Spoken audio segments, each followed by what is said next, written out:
자, 윤 대통령 어제는 비상경제회의를 주재했습니다. 시작부터 끝까지 생중계된 만큼 많은 관심이 쏠렸는데요. 여야의 평가는 엇갈렸습니다. 한편 불법 대선 자금 의혹을 수사 중인 검찰은 물적 증거를 확보했다며 혐의 입증에 자신감을 보이고 있는데요. 관련 내용과 함께 주요 정치권 이슈 짚어보겠습니다. 이종근 시사평론가, 남영희 민주연구원 부원장 나오셨습니다. 어서 오십시오. 네, 안녕하십니까? 예, 먼저 어제 생중계로 진행됐던 비상경제 민생회의, 일단 두 분 지켜보셨을 텐데 총평을 먼저 들어보겠습니다. 먼저 평론가님. 네, 일단 경제가 처한 지금 다층적 위기에 대해서 정부가 어떤 인식을 갖고 있는지에 초점을 좀 맞췄고, 그리고 각 부처별로 어떠한 대책이 있고 어떠한 또다시 비전을 갖고 있는지에 대해서 대통령한테 보고하는 자리 겸 또 국민들에게 보고하는 그런 자리가 됐습니다. 구체적으로 살펴보면 어쨌든 그 지금 가장 문제가 되고 있는 것이 수출 동력이 떨어지고 있다. 그리고 신성장 동력이 떨어지고 있다. 새로운 먹거리를 찾아야 된다. 이것이 지금 정부가 추구하고 있는 가장 절체절명의 절박한 어떤 상황이라고 종합할 수가 있겠고요. 그것을 위해서 정부가 기재부든 산자부든 또 전 부처가 뭐 이 산업부가 돼서 그 산업과 연관을 시켜서 이 인식을 같이 하자라는 대통령 말씀처럼 그런 인식을 공유하는 그런 자리였던 것으로 보입니다. 예, 그러니까 말씀하신 것처럼 전 부서 산업부화가 필요하다 이 내용이 나왔는데 네네. 이걸 좀 어떻게 이해할 수 있을까요?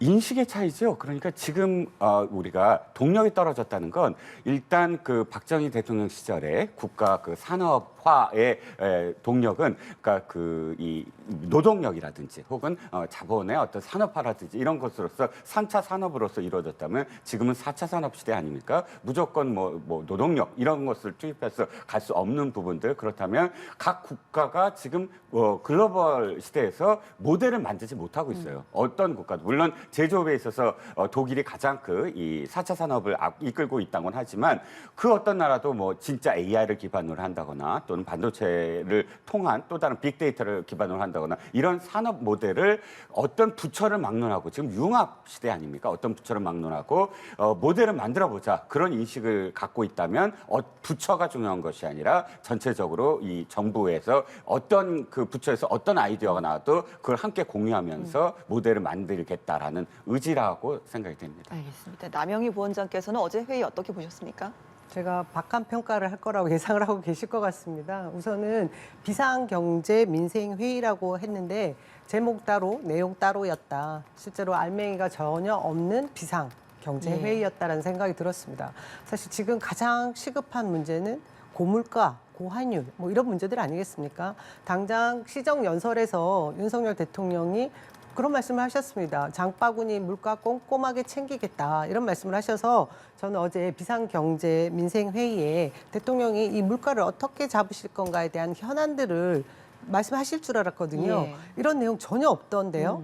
제가 잘못 들은 거 아니죠. 이런 내용도 없었고요. 그것뿐만 아니라 실제로 앞으로 있을 말씀하신 대로 4차 산업에 대한 미래 비전들을 제시하는 그런 과정과 현재 정부에 들어와서 굉장히 잘했던 뭐 수출 실적들을 자랑을 하셨어요. 자화자찬하는 자리였다라고 민주당에서 계속 평가를 하고 있는데 그 내용들을 들여다보면 또 제대로 되지 않은 그런 통계를 가지고 말씀하시는 것도 있었습니다. 예를 들자면 반도체 수출 같은 경우에 지금 3분기 내내 수출 실적이 0%에 해당되는 아주 위중한 상황입니다. 이런 상황 인식이 부재한 부분이 이렇게 회의를 하시니까 지금까지 아주 긴급한 상황에도 제대로 정부가 대응을 못했구나 하는 생각이 들어서 쇼를 하지 않겠다라고 하신 게 진심으로 다가왔습니다. 쇼가 아니고 정말 그 부처 간 그 대표들 그리고 대통령까지 현재 대한민국의 경제 위기가 어디에서 오고 있는지 제대로 진단하지 못하는구나. 저는 그 부분에 굉장히 심각하게 느꼈고요. 또 하나. 태도의 문제를 많은 국민들이 지적하던데요. 저희가 이런 시간에 같이 토론도 하고 이야기를 할 때 보면 그 내용보다 국민들은 이 상황에 맞는 태도를 굉장히 많이 보시거든요. 근데 어제 그 비상이라는 앞쪽에 그 명사를 달고서 하신 그 회의 전체의 느낌은 너무나 화기애애했습니다. 시종일관 웃고 계셨어요. 대통령뿐만 아니라 이런 내용들을 발표하고 있던 각 부처의 대표자들도 무엇이 그렇게 즐거운지 웃고 있었습니다. 그것을 본 국민들이 굉장히 속이 터졌다. 저는 이런 것을 봤고요. 또 하나는 그 대통령실에서 준비한 PPT 자료일 것 같은데 제가 참 이전부터 이 대통령실의 홍보물이 수준이 너무 낮다 이런 생각을 많이 했고 지적도 했었는데 어제 그 자료도 보면 현재의 지금 산업 현황들에 대해서 뭐 먹구름, 햇빛 뭐 이런 식으로 PPT 자료를 내놓은 것들이 정말 좀 수준 이하였다는 생각이 들었거든요. 근데 이런 부분들에 대해서 정말 중요한 것은 저는 이 태도도 중요하겠지만 알맹이 있는 내용인데 현재의 대한민국의 민생 경제 위기가 어디에 있는지 정말 진단이 안 되고 있구나 하는 것 때문에 걱정스러웠습니다. 예, 말씀 종합해 보시면 내용도 별로였지만 일단 태도의 문제를 좀 삼으셨는데 비상이라는 이름을 달고 나온 회의치고는 지나치게 화기애애했다. 그럼 보다 좀 엄중한 분위기, 좀 엄숙하고 좀 긴급하고 이런 분위기가 필요했을까요? 당연하죠. 지금 국민들 너무 힘듭니다. 장바구니 물가 이야기 하시는데요. 저희가 이전에 3만 원 가지고 가서 쓸 수 있었던 그 장바구니의 양이 정말 10분의 1로 줄었다라는 거 체감을 하거든요. 우리 국민들은. 근데 대통령이나 지금 각 부처의 그 수장들은 잘 모르는 것 같았습니다. 그러니 계속해서 디지털 이야기하고요. 과학기술 얘기하고요. 미래 전략 산업들에 대해서 이야기를 하고 있긴 한데 이거 중요합니다. 기본이죠. 근데 지금 당장 비상경제에 대한 대책회의를 한다고 해놓고 내용하고 따로 아닙니까? 이 부분에 대해서 말씀을 나누시는 과정에서 아무리 발전 전략에 대한 장밋빛 그런 청사진을 내놓는 자리라고 할지라도 비상한 시국에 맞는 비상한 모습을 보여주셨어야 했는데 정말 쇼를 하지 않기 위해서 더 웃고 계셨는지 모르겠습니다. 예, 어제 윤 대통령 이제 뭐 쇼 연출하지 말라고 했다. 뭐 있는 그대로 좀 보여주자. 이런 의도를 또 강조하기도 했었는데 민주당에서는 부원장님 말씀처럼 뭐 자화자찬 정치 쇼였다라고 좀 비판을 하기도 했더라고요. 어떻게 들으셨어요? 그런데 일단 우리가 이 지난 5년 동안 보여줬던 것에 그런 어떤 실패라든지 혹은 패단을 되풀이하지 않겠다라는 의지는 충분히 보였던 것 같아요. 예. 기억하시겠지만 문재인 대통령 시작하자마자 뒤에 그 일자리 현황판을 놓고 시작을 하셨습니다. 매일 브리핑을 하시겠다. 근데 그 다음 날부터 일자리 브리핑은 사라졌어요. 아예 그 보드가 사라진 것을 기억을 합니다. 이것이 갖고 있는 의미가 사실상 충분히 이 어떤 기획을 하지 못하고 이렇게 보여주려고 했다가 도리어 이렇게 비판을 받아놨던 대표적인 사례라고 할 수가 있고요.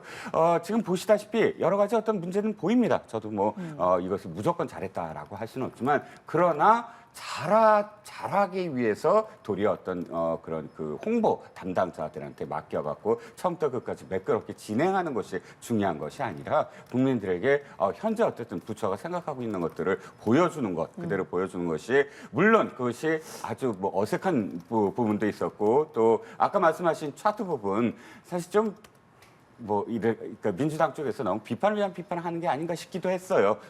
뭐 오와 열이 맞지 않았다. 뭐 이런 비판을 했더라고요. 그런데 그 오와 열이 그 일치하느냐가 중요한 것이 아니라 그 안에 예를 들어 반도체는 지금 전망이 어떻고 또 자동차는 2차 전지는 어떻고 그 내용을 보는 것이 봐달라라는 것이거든요. 물론 이 무슨 진짜 홍보 전문가를 동원해서 매끄럽게 했으면 더 좋았다는 어떤 평가를 받을 수 있을지언정 그런 것 같지 않고 그냥 날 것 그대로 이야기하겠다라는 것이 도리어 그런 어떤 비판을 자초한 게 아닌가 싶기도 하고요. 예, 그러니까 문제는 있었지만 뭐 이게 당장 회의가 매끄럽게 진행되는 게 중요한 게 아니라 있는 그대로 보여주고 또 그 내용이 더 중요했다라고 하셨습니다. 그렇다면 어제 좀 주목해 볼 만한 내용들은 어떤 게 있었는지 한번 꼽아볼까요, 평론가님? 저는 어쨌든 부동산이에요. 저는 아까 위원장님 말씀을 전부 다 부정하지 않습니다. 사실 제가 안타까웠던 건 산자부에서 발표했던 것들은 좀 아쉬웠어요. 왜냐하면 2차 전지를 반도체처럼 키우겠다라고 하면서 새로운 먹거리를 만들겠다 이렇게 얘기했지만 그건 관이 주도하겠다는 거잖아요. 반도체가 우리나라에서 1위가 된 게 정부가 주도해서 그렇게 된 게 아니죠. 삼성전자가 손해를 보더라도 10년 이상을 이 오너가 직접 그 투자를 했기 때문에 지금의 어떤 상황이 된 것이거든요. 정부는 나서서 뭘 키울 게 아니라 그것을 만들 환경을 구축해주고 지원해주고 해주면 됩니다. 그것이 이제 핵심이고요. 2차 전지가 앞으로 미래 먹을거리라는 건 국민들도 다 알고 있을 거예요. 그거보다는 사실 실질적으로 들어가서 2차 전지를 그렇다면 앞으로 시장이 어떻게 될 건가에 대한 분석 같은 건 관이해 줄 수 있는 것이거든요. 그런 분석을 통해서 앞으로의 어떤 상황들, 그래서 어떤 지원을 하겠다라는 게 조금 더 구체적으로 나왔으면 하는 바람이 있었어요. 저는 국토부가 이따가 또 말씀을 드리겠지만 국토부가 그래도 좀 자세하게 그 미시적으로 접근을 했다. 비상이라면 비상에 맞게 거시적인 어떤 이야기들보다는 미시적으로 지금 당장 단기적으로 코앞에서 무엇을 할 것인가에 대한 이야기를 해야 되는 게 비상이라면 국토부가 했던 것, 15억 초과 아파트에도 주담보를 하겠다. 이게 대부분의 신문에서 일면 톱으로 뽑았더라고요. 그 뽑은 이유 자체가 사실은 굉장히 중요했던 그런 기사였고 이런 부분들은 눈여겨볼 대목이라고 생각을 합니다. 예, 부원장님께서는 어제 어떤 내용을 좀 주목해 볼 만한 내용이 있었는지 간단하게 좀 꼽아보실까요? 제가 알맹이가 없다고 말씀드렸으니까 어제 내용보다 조금 전에 우리 위원님께서 말씀하신 부분에 대해서 약간 반론을 하고 싶은데요. 정부에서 15억 초과되는 주택에도 주택담보대출을 허용하겠다. 그리고 투기 지역의 무주택자들에게도 LTV 50%를 허용하겠다고 해서 지금 현재 대출 규제에 관한 부분을 완화시키겠다라는 걸 발표했지 않습니까? 저는 이 부분도 진단이 틀려서 처방이 잘못됐다라고 생각을 하는데요. 현재 지금 이렇게 15억 초과되는 곳에도 대출을 허용한다고 하지만 대출 금리가 얼마나 됩니까? 지금 엄청납니다. 얼마 전까지 전 정부의 부동산 실적 저희도 인정했었거든요. 그때 연끌했던 30대들이 지금 이 대출 금리가 오르고 나서 악소리하고 가처분 소득이 없는 상황입니다.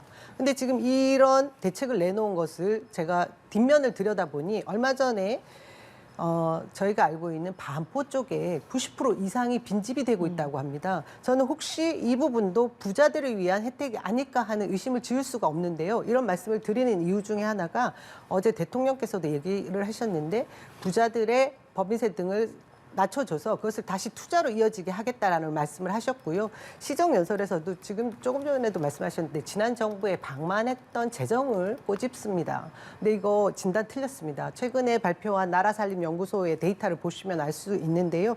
문재인 정부 17년, 18년 내내 흑자 재정이었습니다. 그리고 오히려 저희가 느끼기에 수입이 더 많았고요. 지출이 더 작았던 재정이어서 긴축 재정이었습니다. 한데 19년 이후부터 코로나가 되면서 전 세계적으로 확장 재정이었는데 그럼에도 불구하고 대한민국은 국가 부채가 평균 OECD 평균 100%가 넘었던 국가 부채 국가 중에 가장 낮은 49.68%만 지출을 했어요. 부채를 안았어요. 이 부분이 저희는 사실 속상한 부분이 있습니다.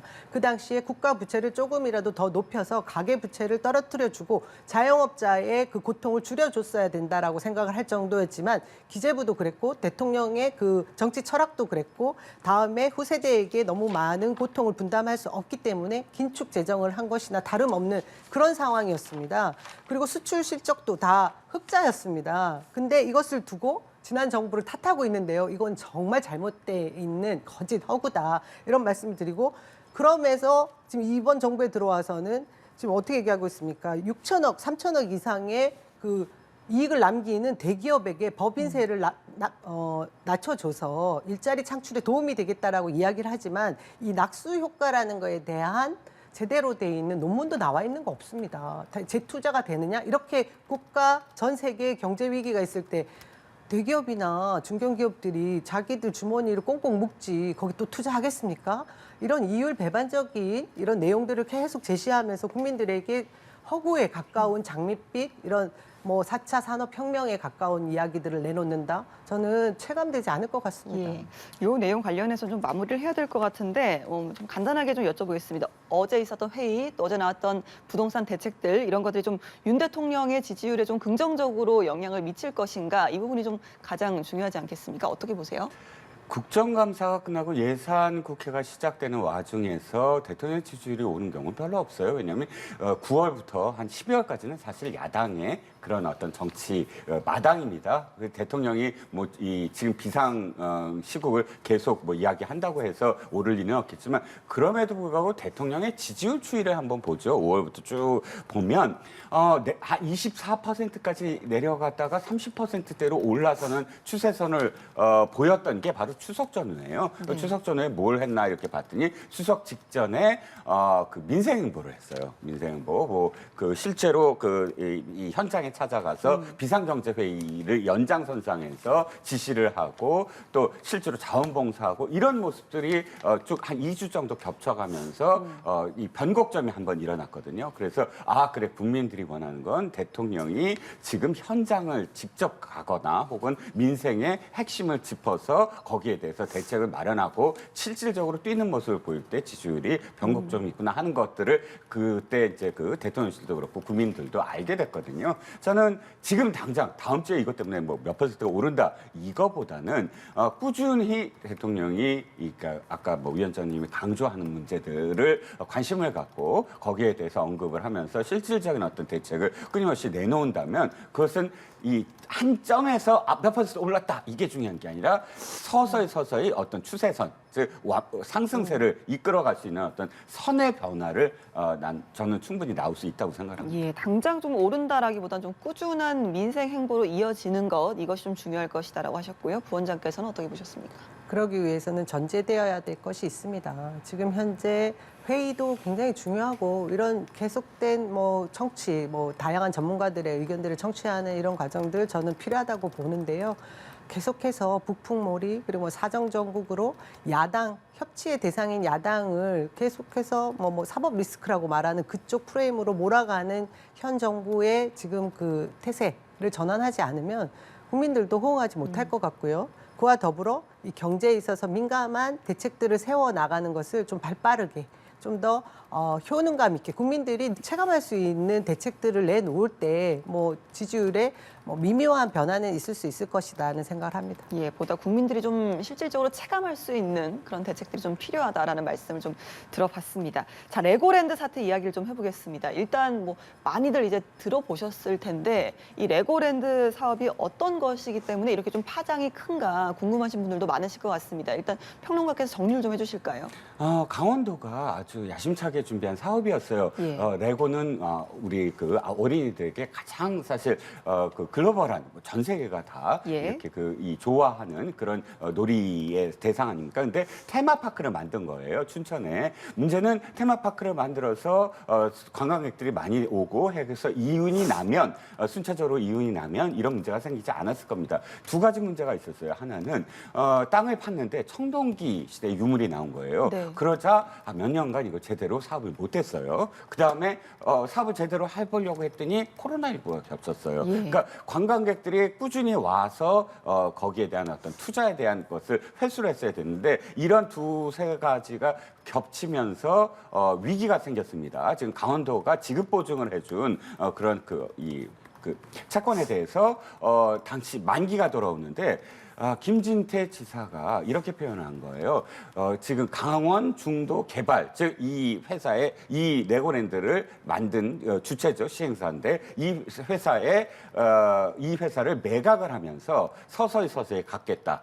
즉 서서히 갖겠다라는 것보다 당장 돌아오는 지급해야 될 그런 채권에 대해서 지급하지 못한다는 것으로 채권 시장이 받아들인 거예요. 그런데 강원도, 즉 지방자치단체이긴 하나 중앙정부든 지방자치단체이든 이러한 그 기관에서 나온 채권은 가장 신뢰도가 높을 수밖에 없는데 예. 강원도라는 지방자치단체가 지급 보증을 못하겠다라고 받아들인 순간 모든 그런 지자체의 채권들의 지금 이 만기를 허락을 안 하는 거예요. 그렇죠. 그래서 채권 시장이 일대 혼란이 야기된 그런 사건이라고 할 수가 있겠습니다. 예, 그렇기 때문에 뭐 레고랜드 쇼크가 금융위기를 부를 수도 있다 이런 이야기까지 나왔는데 또 막상 어제 회의에서는 언급되진 않았더라고요. 그래서 제가 계속해서 굉장히 우려스러운 상황이다. 이것이 얼마나 큰 불로 번질지에 대한 상황 인식이 전혀 없다. 이 걱정을 말씀드린 거고요. 중요한 것은 지금 금융시장 전체가 굉장히 흔들흔들하고 있는 것은 사실이지 않겠습니까? 그러다 보니까 김진태 지사가 급 귀국을 해서 뭐 사과를 하던데요. 그 사과 태도도 참 제가 제 길을 의심했습니다. 좀 미안하다. 지금 이걸로 끝날 상황은 아닌 것 같고요.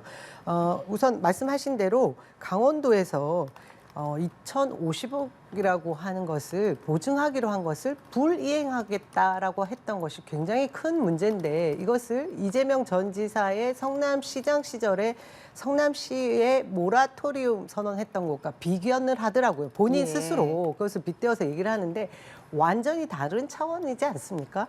그 성남시에서는 지불 유예였거든요. 천천히 갚아 나가겠습니다. 지금 성남시 재정이 어렵습니다였고 그리고 잘 갚아 나가서 그것이 결국 치적이 됐습니다. 저는 이 상황을 김진태 지사가 벤치마킹 하고 싶은 욕심이 있었나라는 의심을 지을 수 없었어요. 그리고 전 지사의 그 업적에 대해서 반기를 든 이후에 뭔가 성과를 보여주겠다라는 욕심 때문에 이렇게 큰 화를 일으킨 것이 아닌가 하는 의심이 듭니다.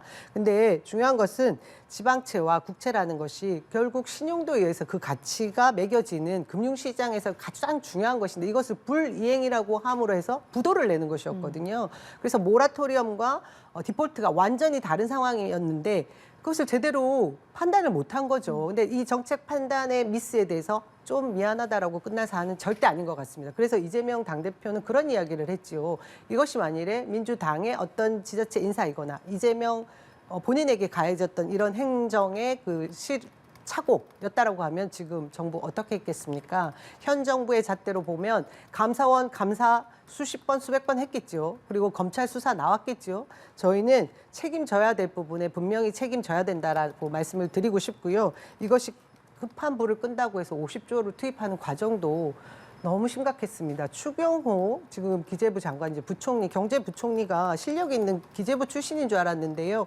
사실 이 사건이 불거진 게 9월 28일이었어요. 지급 불이행을 발표했을 때가. 그다음에 10월 14일 날 추경호 경제부총리가 그런 말씀을 했어요. 이거 강원도 일이다. 중앙정부 일이 아니다 하고 그냥 수수방관한 거죠. 그래서 제가 큰 불, 산불이 돼버렸다고 얘기를 했고요. 어제 대통령은 최소한 이 불에 대한 진화 작업에 나섰어야 되는데 그것조차도 하지 않으니 50조가 어디에서 지금 그 돈이 튀어나왔겠습니까? 국민 결국 세금인데요. 이 돈을 투입하고서도 지금 우리 제대로 꺼질지 모르는 상황. 정말 위기입니다. 알겠습니다. 말씀하신 것처럼 김진태 지사에 대한 비난이 쏟아지고 있는 상황입니다. 특히 민주당에서는 좀 뭐 사퇴 이야기까지 나오는데 우상호 의원은 오늘 라디오 인터뷰에서 뭐 제정신이 아니다 이런 말까지 좀 던졌더라고요. 사퇴 이야기는 좀 현실성이 있을까요? 어떻게 보세요?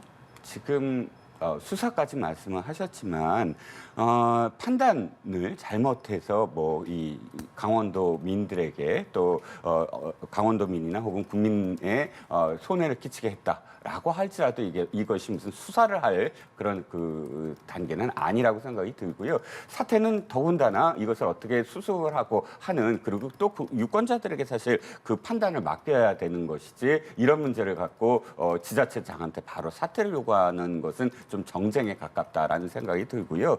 지금 어저께 언급을 안 했다라고 하시지만 일단 그 최근에 추경호 장관을 비롯해서 또 그 청와대가 아니죠. 대통령실 경제수석을 비롯해서 또 금융위원장, 금감원장 전부 다 모여서 이 관련해서 회의를 했고 그 회의를 바로 또 언론에 공개를 했고요. 또 50조 원과 관련해서 50조 원 플러스 알파를 지원을 하겠다. 채권안정펀드에서 20조를 포함해서 이 문제는 돈을 당연히 야당에서도 왜 빨리 안 했느냐지 돈을 투입하는 것을 갖고 지금 얘기하는 게 아니지 않습니까? 물론 시기적으로 좀 더 빨리 했으면 더 좋았겠죠. 하지만 지금은 시장을 안정시키는 게 중요합니다.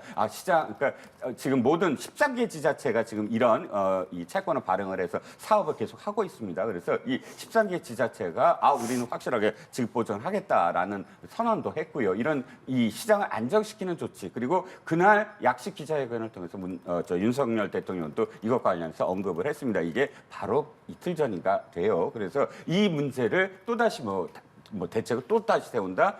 이게 중요한 게 아니고 중요한 건 그것을 어떻게 실행하느냐, 하나씩 실행하느냐의 어떤 문제라고 생각을 했거든요. 짧게 반론을 드리고 싶은데요. 말씀 주신 부분에 행정적 판단에 의해서 이것을 가지고 사법 처리 운운하는 것은 정쟁의 요소다 이런 말씀을 하신 것 같습니다. 근데 제가 분명히 전제를 했죠. 이번 정부의 행태를 보면 이 잣대를 그대로 들이대면 가능하다. 왜? 서해 공무원 피격 사건도 전 정부의 판단이 근거가 됐고 정보에 의해서 결정을 내린 사안을 두고 지금 감사원이 어떻게 했습니까? 탈탈 털었죠. 검찰이 수사하지 않습니까?